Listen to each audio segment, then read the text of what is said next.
మొత్తం రాజ్య ప్రజలు అంతా ఈ పోటీల్లో యోధా ఒక్కడే గెలుస్తాడు అని అనుకుంటారు. కానీ యోధాకి అనుకోని ఎదురు దెబ్బ తగులుతోంది. పోటీ జరగబోయే ముందు రోజు యోధా తీవ్రంగా శిక్షణ తీసుకుంటున్నాడు.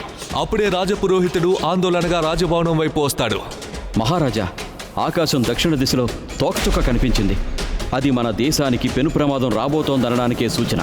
దక్షిణ దిక్కులో తోకచుక్క కనిపిస్తే అది ఆ దేశ రాజకుటుంబానికి మంచిది కాదు.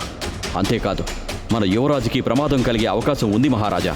ముఖ్యంగా రాజకుటుంబానికి చెందిన వారు ఏ కార్యక్రమంలో అంటే యుద్ధాలు మరియు పోటీల్లో కూడా పాల్గొనకుండా ఉండాలి అని జ్యోతిష్యుడు చెబుతుండగానే రాజభవనంలోకి వేగంగా ప్రవేశించిన యోధా చెవుల్లో ఆ మాటలు వినపడటంతో యోధా కోప్పడతాడు.